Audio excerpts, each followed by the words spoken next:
So you want to start with lands? Sure, yeah. Tendo Ice Bridge, that's cool. Thanks. Yeah, super Tendo Ice Bridge, right? Tendo Ice Bridge. Easily tappable more than once for mana. Like that's more than I could ask for out of a Tendo. Yeah, I mean this is like Tendo with significant upside, right? Like This might actually replace cards like Gemstone Mine in some decks oh, absolutely, that had to rely on it before. Absolutely, but it depends a little bit too. It's also worth note, which a lot of people have said, like, well, this card's first of all obviously great. Second of all, like if you have other things that sort of instantly make energy, then it's just better than Gemstone Mine or whatever, and it can just be a colorless land that makes an energy that you can use later for something else. But one thing that I think is kind of underrepresented when people look at this card and people are doing like their preview articles and stuff, which I've read a couple and I've yet to see a single person name this. It makes an Eldrazi mana. Eldrazi, yes, exactly. Which Eldrazi. A bunch of the Eldrazi lands are now rotating out. Like a bunch of the lands that you would use for colorless, including the Pain lands. Good luck, you're gonna need this card. And yeah, it's uncommon. It's gonna be more. It's gonna be the most expensive uncommon in the set. If I am so bold. Yeah, and I think that the fact that they made this uncommon is like a very good like show of goodwill. Maybe they just had no idea. Maybe they just had no clue how busted this thing was. But if they knew how great it is and still made it uncommon, then I think that's like a real olive branch because. Totally. Because like good lands are always rare, right? Like the duels are always rare. If they knew about it and decided against it, you're right. That is a gift. Yeah, for sure. I mean, Tendo Ice Bridge is a rare, isn't it? Absolutely, and it's not legendary. And that was the only concession they made there, which is to sell more of them. Yeah. So this is going to be, however important you thought it was going to be, it's going to be even more important because Yavimaya Coast and those things gone. Foundry of the Console's gone. What are the other like Eldrazi lands? There's a bunch of them that are just all gone. Oh god, there's so many. Radiant Fountain. Did you say that one? I didn't. Oh, and is it not even around anymore? No, Fountain. I think Fountain's in Origins. I'm genuinely gonna pause the thing to look it up because there's at least one that I'm forgetting. Yeah, the M15 was the Radiant Fountain. Majoring Network, Rogue's Passage, and is there one from that other plane that we were on? I don't know. Majoring Network is a pretty big one, but yeah. So let's see. Ally Encampment, all the Cataracts, Crucible of the Sky Dragon, Spear Dragon. Yeah, those. That's like that overlaps like very strange. Yeah. The Dragonland making Eldrazi. Drownyard Temple. That's gonna be insta. That's gonna be it. Yeah, I don't know about the rest of it. Holdout Settlement, not really a card. Majoring Network, a card I wanted to play for years and couldn't figure out how to do it. I mean, people have played that card. Yeah, but like, not to great effect. Like, I had dreams and hopes that were sky high for that card. Sure. Anyway, it's mostly the Pain lands. The Apocalypse Pain lands rotating means Eldrazi take a huge hit, and this is like the direct one-for-one replacement. One thing to consider is that for anything that's going to be like in Legacy, that's going to include this card over like some other example, because this is definitely a card that would replace some options in Legacy, except that Wasteland would be able to kill this before it could produce mana, the first one. So there's definitely a downside there. That's so weird. Right? Yeah, I mean, that's like...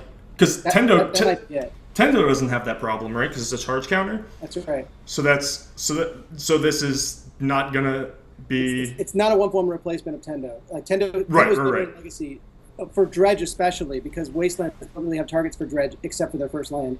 Yeah, interesting. Ooh, Sanctum of Ugin. That was probably the one I was thinking of. Thank you, Johnny Magic 88.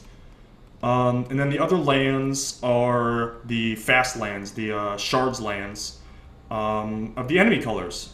So we saw these Scars lands, excuse me. Scars of Mirrodin is where we saw these, the allied ones. And whenever there's like partial land cycles, well, partial cycles in general, but especially partial land cycles, it's really weird. And all the audience does is wait for the cycle to be complete.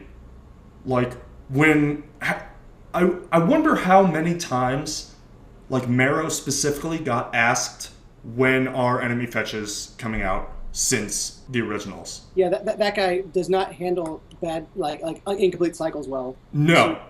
And I bet it drove him crazy because I bet he got it like 10 times a day for 10 years. And not much does it in a way that I can respect. But, Yeah. But yeah, I mean, this one's certainly not going to miss the mark. No, and that this is complete, and especially for like, because it doesn't really matter that, well, it's not that it doesn't matter, but it's not really a big deal that only half of the fetch lands were legal in standard, or only half of the Scars lands were in standard, because that's like, because those sets are built like these are allied sets. You know, these color pairs are supposed to work together. So these are probably the only ones you need. And not having them is kind of like this interesting deck challenge or whatever. But then when you get to Modern, it's like, why the fuck don't I have my lands? Yeah. Why don't I just have my lands? They used to have it with like fetches and like man lands, where there was this really, really weird dichotomy where like there's the lands that have a full cycle and the lands that don't, and there was enough that didn't, that like it became kind of normal. That like, all right, wait, is there a land for this? But now that it's almost ubiquitous that there's everything for everything, so the ones that are missing are much more easy to spot, like have a sore, a sore thumb. Exactly. Especially the you posted about which ones were important, and one of them was the black white one, and I didn't even think you were right, but the more I think about it, it's obvious how important it is. Like they just haven't made a land like this for white black in ever. Correct. And if you think about like the white black sort of like hand in hand deck, the sort of Sculler, Hate Bears, it's kind of like Dead Guy's Ale type of Modern deck. And then most recently it became a black-white sort of Eldrazi deck, because the best Ravenous Rats, or whatever you want to call it, is a Thought-Knot Seer now, so they have to sort of go upstairs.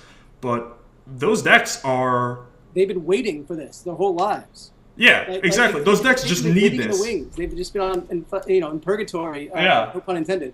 And like, there's been a lot of like Hate Bear and token decks that use Lean and Arbiter and to make their like paths and ghost quarters insane. And for obvious reasons, those decks can't play like fetch shock mana bases nearly to the same effect.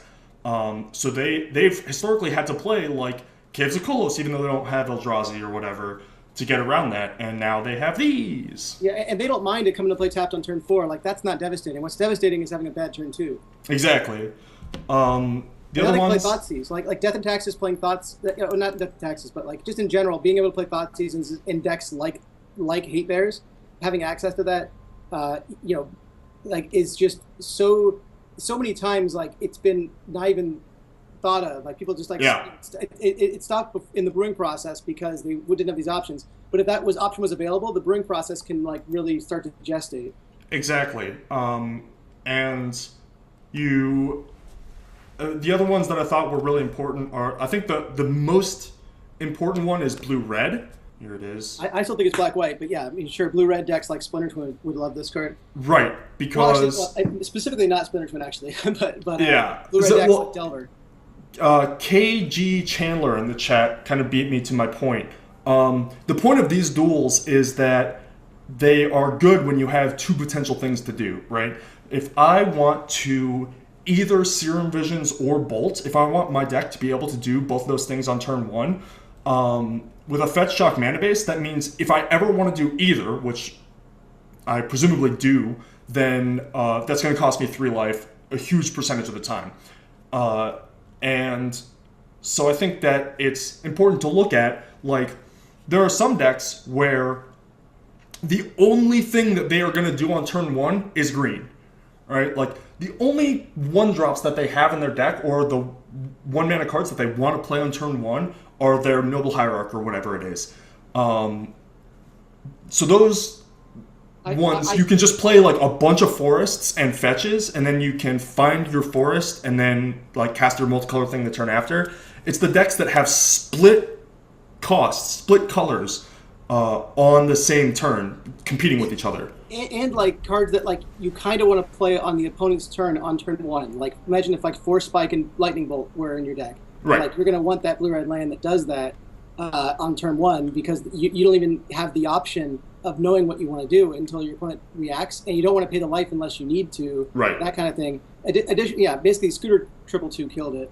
I didn't think about the way that it's valuable. It's obvious that it's valuable to me, like ephemerally. So like it was exciting, but that like really like squares the circle on the reasoning, and it kind of makes it clear what decks it's viable in. Yeah, exactly. I mean, like, so Spark Bluff Canal. I mean, you have like whether it's Thought Scour or Serum Visions or whatever, plus your Bolt or Flame Slash or whatever, and then the white black one has it's white 1-drops and Path and Discard, and the green black one has Discard and Mana Creature, and also the green black one is really good because it helps the Jund mana base take less damage, which is really valuable for that deck.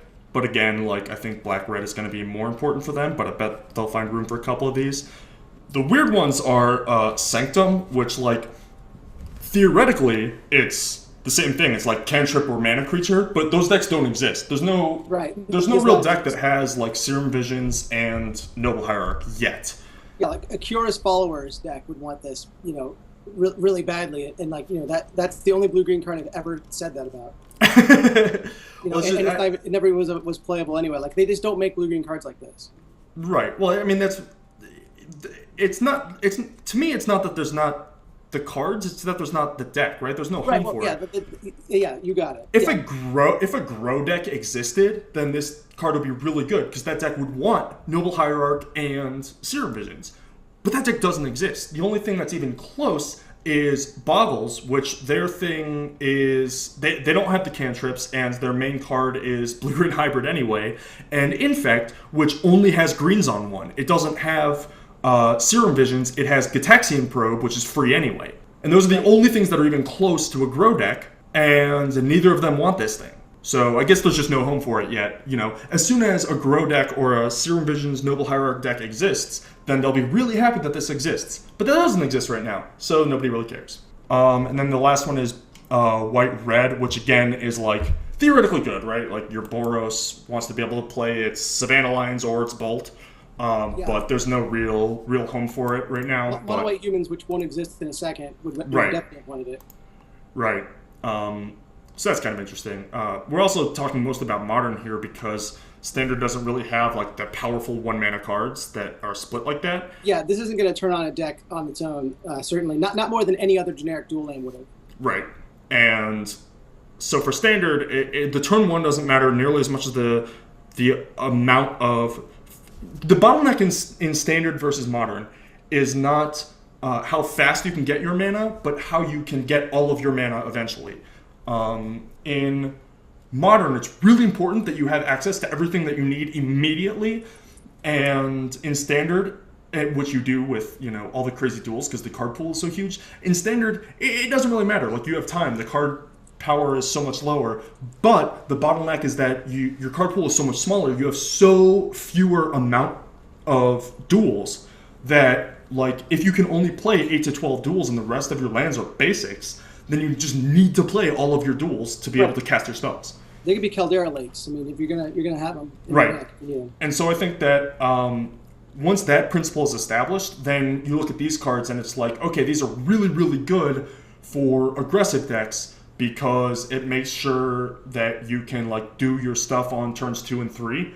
But the control decks, the ones that are sort of like low velocity, because there's not a lot of like powerful high velocity cards in Standard, so those control decks usually just want to play like a discard spell or a removal spell, and then like probably another removal spell or maybe a cheap card draw, and then on 4 they go like Wrath or Planeswalker or super busted creature, Kaladesh or whatever it is. And the fact that 4 is the most crucial point in Standard, and also the point that these lands don't work anymore, I think is really, really awesome. It provides a lot of tension about their use, especially since like the 3-land keep tension points where you're like you're subtracting outs as you go is really like dire. It's like you're all of a sudden you're kind of like in a holy shit. Like I'm in the point now where like there's only 12 lands in my deck that actually help me here on turn 4. If I need to draw one of them, and it could have been 16 if I didn't play this card, like it's a tangible negative that could be associated with your deck choice, which is just good for brewing to consider. It just gives it kind of a storyline. Yeah, absolutely. And I think that the tension is a key word there, because I think that it's really interesting for a deck build, for tension to exist for deck building, where it's like, is my 4th and 5th land coming into play untapped so important, and my mana like robust enough that I can just play basics over these, or maybe I do like a 2/2 split or whatever it is. And I think those decisions, totally. The auto include disincentives are critical for lands, and I think Wizard design teams have understood that longer than I have. Like I didn't really realize it until like I started seeing land bases that were like 1 of this, 2 of this, 3 of this, and they're all rares, and I'm like, damn, this guy thought out his mana base. Like, yeah, I can respect his commitment to getting it right, and it's obvious that like his decisions, while debatable, aren't so they're close enough to perfect that he's like invented the way that you build a mana base for Jund now. Like some person redesigned the Jund mana base like 4 different times in history, and each time it was like, oh, obviously that's the right way to do it in this environment. You're just the first one who saw it. And these lands are another version of that, where like when one deck doesn't play this when it's legal, and all of a sudden it does play it, that person is now responsible for changing the mana base. Splinter Twin went through this with Sulfur Vents and Steam Vents in the fetches. Like they had a whole renaissance of like, don't play like 1 Steam Vents and 4 Sulfur Vents, and all of a sudden it's like, whoa, Sulfur Falls or whatever it is. Like that was a huge innovation, and these lands allow for that. Yep, agree. I think that I'm going to be looking to 1, the Japanese as an entire nation, and 2, Sam Black. Yeah. To be the ones to like play these lands, or correctly choose not to play these lands. And nameless MTGO daily winners. Yeah, but that's more of a time thing. That's more of like, eventually, if nobody else breaks it, Magic Online will get there, just through sheer numbers. Ever since Doomed Necromancer, that's been the case. Yep.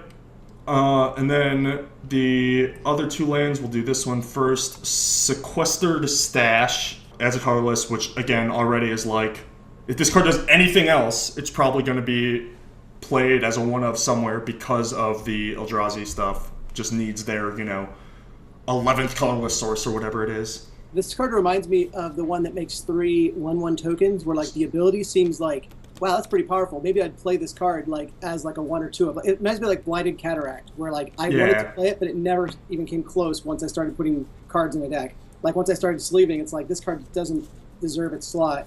But I had hopes for it before I had the cardboard. Right. Yeah. So it's 4 mana to activate plus itself, so 5, which is a lot, and sacrifice it, which is a real cost. But you mill 5 and then rebuy an artifact, which I think that there is something to be said for the differentiation between artifacts that are worth getting back and artifacts that will be in your graveyard already to get back, right? If something is powerful enough to like tutor for or whatever, you can't just rely on it being in your top 5. You need to have like drawn it and discarded it, which why would you if it was that good? Or like have played it and had it die to your graveyard, not exile or anywhere else, or have its like ability negated or anything like that. Like it needs to literally go to exactly your graveyard, and then this card is good. I do like that the new trend is look at the top 5 cards and then do whatever you want with anything in your graveyard and those 5 cards, versus what it was before, which was just like look at the top 5 cards, that's all you get. Yeah, Grizzly Salvage versus Grapple with the Past. Yeah, like there's a lot of movement in that direction because people just do not like whiffing. So they like calibrate the playability with like the huge negative response to whiffing. And I think overall it's a net positive. Like the tension caused by whiffing is all negative, no positive. Yeah. And you're just like, all right, we're done with this. I've whiffed on Grapple with the Past enough times that it sounds like you're still grappling with your pal. We did a money or a team draft at the GP, and Calcano went turn 1 Terrarion, turn 2 Blind Grapple, hit 3 targets, one of which is Bloodbriar, get that back and play it on 3, and then turn 4 crack Terrarion, put a counter on Bloodbriar, Tameo. Works for me. From the play. Yeah, I didn't win that one. And then the last land is the Inventor's Fair, which is basically just what it is. It's it's fair. It's it's reasonably powerful, not too powerful. It doesn't make me want to play it, but there's decks that it definitely will. It's a must include in. Like they don't really do legendary lands that much anymore either, which is always interesting because, like, not only is it a legendary land, but it's one of these key story points. You can tell from the Planeswalker insignia, the watermark in the text box. I think they do that for 5 cards a set now. To be like, hey, Vorthos, look over here. This thing matters. But I definitely like that it's legendary. They don't do legendary lands enough, and also when they do them, I kind of regret that I wanted them to do it. Like, it's really tough to get a legendary land right. Like, Flagstone specifically was like, I enjoyed it, but it should have never been printed like that. Flagstone's is busted, especially when they changed the legend rule. Legendary land, right? Like, they never get legendaries right. To be fair, Flagstone's was great and fine until they changed the legendary rule. And then it was like straight upside and busted. It was already weird enough to have. It had the Seachrome Coast fallacy already built in. Like, yeah. You have to, you can't play, you can't, get your mana on time or whatever. But man, I have done laps around that card in playtesting. Like, it's just of course.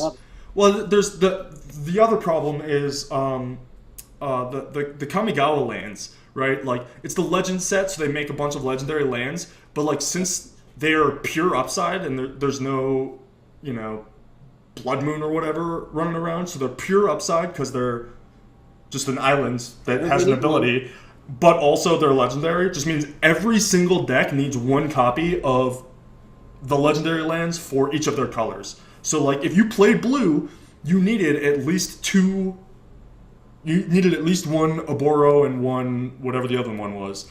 And Minamo, School on Water's Edge, and Oboro, Palace in the Clouds. You mean? Yeah, and Shizo, Death Storehouse, and then like the deck building challenge then becomes like, do I play a second one or just my one? And it's like that's not a deck building challenge. That's just. Well, what I've liked recently is, like, after some soul searching, people decided that they should play like 2 or 3 Shizo in certain decks because they're like, damn, this card is busted. Yeah. Iganjo Castle too.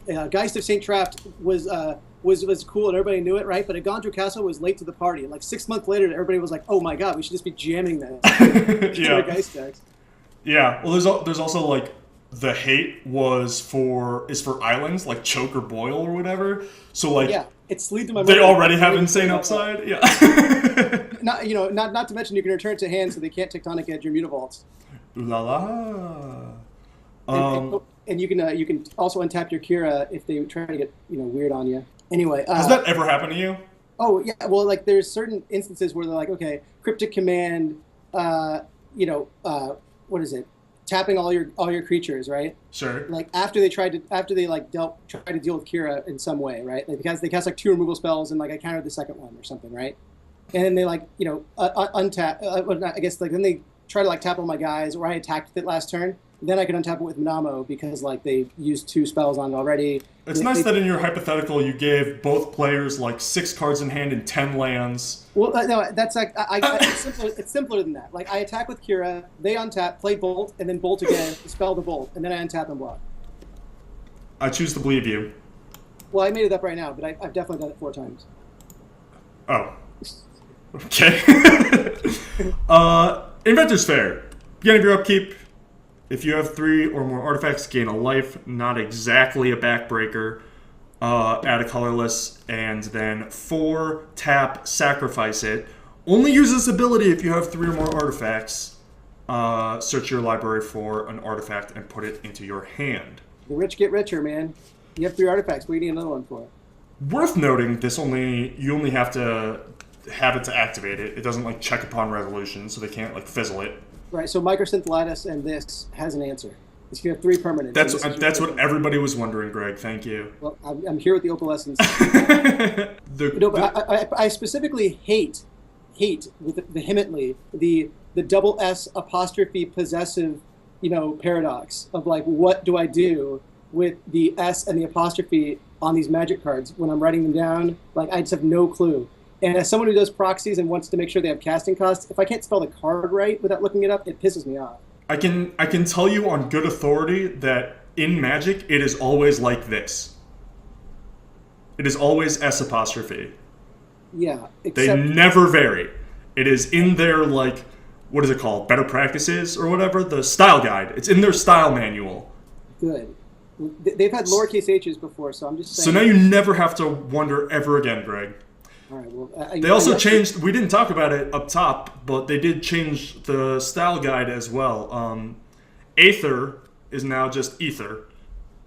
Yeah, that's about time. I mean, I've seen too many question mark diamonds on Moto to be done with AE forever. I was about to ask, do you think it is? Because they say that they take out the, what is it called, the litigature or whatever. They said that they took that out because it was like, unnecessary and whatever, and we can just speak English, and also like translating that unique character is kind of hard, which I also think is bullshit. But I think that legitimately the reason was because they couldn't put it on Moto. No, I mean, if that wasn't the reason, like if they didn't have a better reason, I would have settled for that one. Like, oh, me too. Totally I mean, fine. It makes literally no difference. It's just funny that they're like, all right, guys, we need to do something about this. Little question, yeah. Like, I mean, they should have figured that in Legends with Wrathy Berserker. You know, like they should have figured out a long time ago that their own printing machines had an error with the AE on its first use. The fact that Serpadian Empire's Volume 4 or whatever it was, because it's italic, is still #1 on the search list is comical as well. It feels like oh man, it's just so bizarre that that's the case. I don't know. Yeah. It almost seems so appropriate that like something would consider itself so important that it's like United States being on the top of the country list in these drop downs. Yeah. Like, Sarpeian Empire is just so important. Like, well, why is like Grand Arbiter Augustine not like that? Yeah, I'm waiting for the next one that has that feature, so to speak. Like the blank. Last name of something, and that's like their fucking theme for the set or something. I'm just waiting for the next version. Yeah, same. Sarpadian's just so special. What do you think is better, the Serpadian Empire's thing or the fact that Cockatrice is censored? I actually don't know Cockatrice stuff as of... I stopped using those programs when it... No. The card Cockatrice. 3GG, 2/4 flyer, delayed death touch. Yeah. Is asterisk on Moto. That doesn't even make sense. Because it has the word cock in it. I didn't get it at first. There's a couple of cards, but that's the only one I know off the top of my head. Yeah, well, if they have like Chandra Fukushina, like they're gonna have problems too. I just think that that's hilarious. But anyway, Inventor's Fair. So having 3 artifacts in play in your artifact deck, should probably just be like a given, right? If you don't have 3, you're probably dying anyway. Yeah, like I think the what to compare it to is like decks that would have wanted Radiant Fountain that play artifacts, and now they can have something kind of similar, But that's like B mode, right? Mode A for this is that it's A mode. I think the search for artifact is the B mode. I think that's like pretty rare in most of these circumstances to be able to search for it. Although it's the most attractive part of the card, it's definitely just another version of Blighted Cataract, where like you're just never going to use it. Interesting. Like I think it's a Blighted Cataract in disguise with a tolerable life gain addition, which makes it like palatable that you might play it. Huh. Okay. But I mean, I agree. That's something that I wouldn't mind being wrong about. No. Because I agree with you, but I think that is not a normal reaction to this card. Like, I don't think that the masses are like, I can get some life, and I guess it has this upside thing. They're like, what am I going to search for in my artifact deck, When you've loved and lost as much as I have, I'm talking about Sharpie Wetness. Well, you of all people should be, hitting up the Gatherer for artifacts to find. No, people are looking for expensive ones. I'm looking for cheap ones. I want to gain some life. Well, that's the other side of this, is like, give me my Ichor Wellspring. You have to sacrifice a land to find an artifact, so you're going to be down a land from playing your artifact. And a turn. Yeah, a turn's worth of mana and a land to then play this artifact after that, which you already have 3 in play. Like, what is that going to be, and how is it going to be worth it? Right, like it's not like you can play one Mindslaver in this card. Like, you have to be like in a very specific archetype. Like, right. If Sanctum of Ugin is like marginally playable in Tron lists, like this isn't going to make the fucking cut. Yeah. Well, thankfully they put Mindslaver on a 1313 and made it cheaper. So moving on. I didn't know I was going to be that right about it when I made the Facebook post about it. Hey guys, isn't this card like not bad? It seems fine, good. You know, like I don't know. Have you guys read it?